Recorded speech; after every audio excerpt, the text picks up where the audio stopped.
और इसी बीच एक और बड़ी खबर, बीआरएस नेता के कविता की कोर्ट में पेशी आज होने वाली है। किसी भी वक्त उन्हें कोर्ट में पेश किया जा सकता है। दिल्ली की राजधानी कोर्ट में ये पेशी ईडी आज के कविता की कोर्ट से रिमांड मांगेगी। मुश्किलें बढ़ती हुई क्योंकि कल के कविता को अरेस्ट किया गया था, उसके बाद टीम दिल्ली लेकर के पहुंची। सुमित मेरे साथ, मेरे सहयोगी तमाम जानकारी के साथ इस वक्त जुड़ गए हैं। सुमित, ताजा अपडेट क्या कुछ है, कितनी देरी और कब तक के कविता को वहां पर पेश किया जा सकता है? देखिए, दिल्ली की राउज़ कोर्ट में किसी भी वक्त की कविता की पेशी हो सकती है। ईडी के वकील कोर्ट रूम में पहुंच चुके हैं। स्पेशल जज एमके नागपाल की अदालत में की कविता को पेश किया जाएगा। ये तीसरी सबसे बड़ी गिरफ्तारी बताई जा रही है ईडी की मनी लॉन्ड्रिंग मामले में। संजय सिंह, मनीष सिसोदिया के बाद ये तीसरी सबसे बड़ी गिरफ्तारी है बीआरएस नेता की कविता की।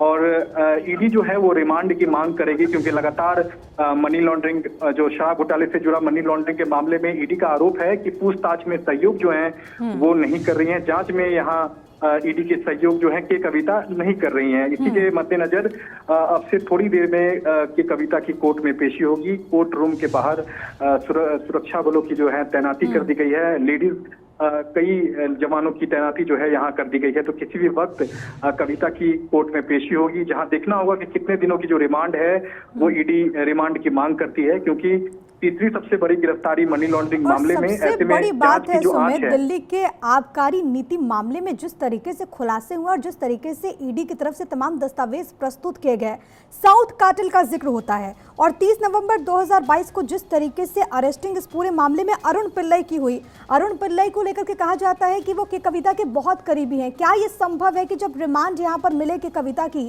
तो उन आरोपियों के साथ भी यहाँ पर 1 to 1 यहाँ पर बातचीत हो सकती है, उनके सामने काउंटर किया जा सकता है?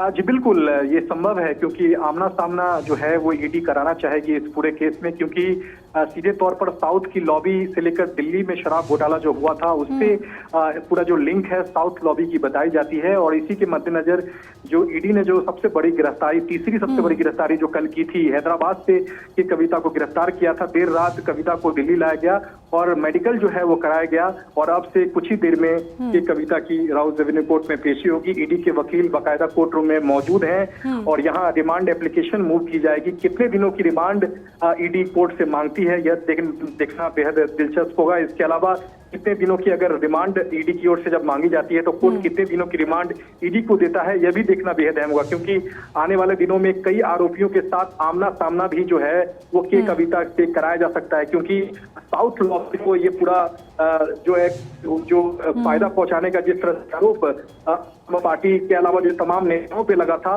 उससे ये पूरा यह मामला है। ऐसे में ईडी की जो जांच की जो आंच है वो लगातार बढ़ती जा रही है और आने वाले दिनों में कुछ और गिरफ्तारियां जो है इस पूरे केस में हो सकती है। तो देखना होगा कि कितने दिनों की जो रिमांड है वो ईडी मांगती है। लेकिन कोर्ट रूम के बाहर गहमा गहमी है। स्पेशल जज एमके नागपाल की अदालत में कुछ ही देर में की कविता की ठीक है, ये तस्वीरें भी क्योंकि सामने आ रही है, वहां पर हलचलें बहुत तेज और थोड़ी देर में के कविता को वहां पर पेश किया जाएगा। ये तीसरी बड़ी गिरफ्तारी। इससे पहले दिल्ली के पूर्व उप मुख्यमंत्री मनीष सिसोदिया को अरेस्ट किया गया। संजय सिंह पहले से ही अरेस्टेड है। उसके अलावा के कविता की गिरफ्तारी। सुमित, बहुत धन्यवाद आपका तमाम बातचीत और जानकारी हम तक पहुंचाने के लिए। नजर बनाए रखेगा, आपसे आगे भी अपडेट्स देते रहेंगे।